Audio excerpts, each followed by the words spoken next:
we can use using the usual operator to compare the value between two tensors.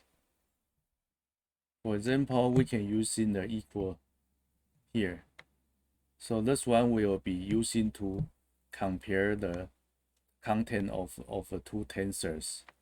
If the corresponding position are equal, the location will become the true.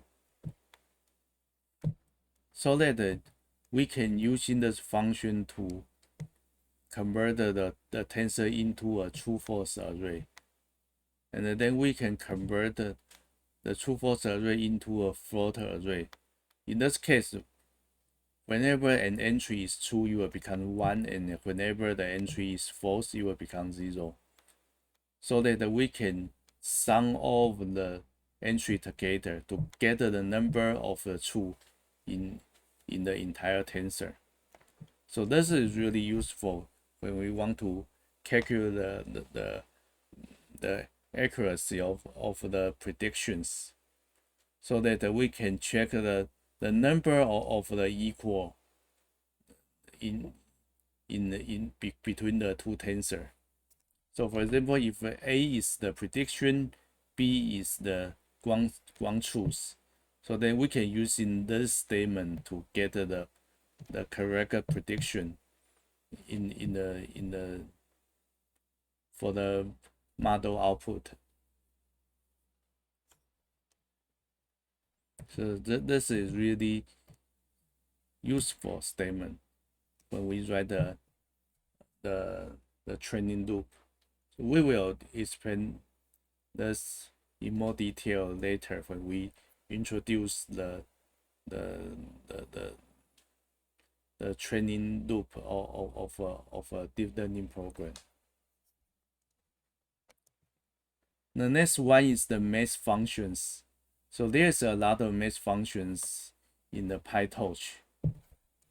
So we list some most frequently used one here, but there's a lot of pre-checked document.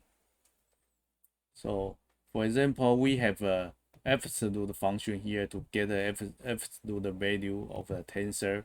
For example, for this example, the 1, 2, and the -3, -4.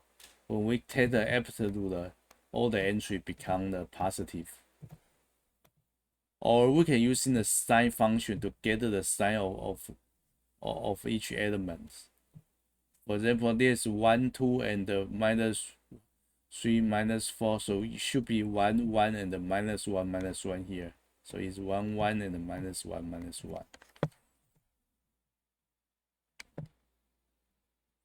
And there's a lot of statistical functions which can be used to get the mean value, the sum, the product, or the maximum value or mean value of the tensors. So those for a lot of functions that we can get a additional argument called dimension, so that you will decide it, you will change the way we do the calculation.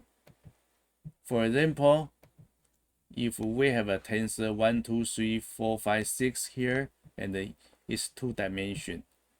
So if we sum the dimension, if we using the sum, you will sum all the elements no matter what's the dimension it is. So for example, in this example, you will sum 1 to 6 to get the 21 here. But if we will sum it at the dimension 0, it means that we will sum the numbers in the dimension 0. So 1 and 4 will sum together. So you will become the 5. And the 1 and 2 sum together, you will become the 7, and the 3 to 6 to get the 9 here. But if you sum it at the second dimension, so it means that we will sum all the number together. So 1, 2, 3 is 6, 4, 5, 6 is 15. So we'll get a 6 and a 15 here.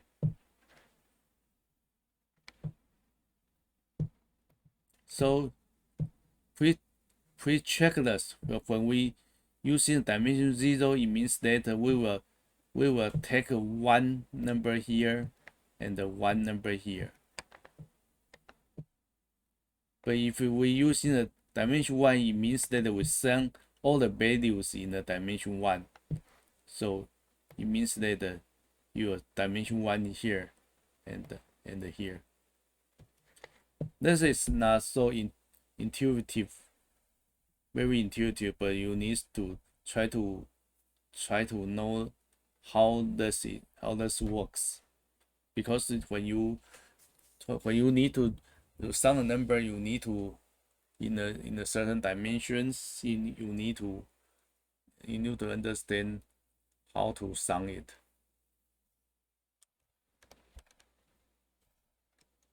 And then for the max, it's the same. We can get the max value of the entire tensor, or we can get the max value in certain dimension, and the Archimedes is the same. But for the Archimedes, you will return the index, the precision of an tensor, to return the location, where the maximum value is.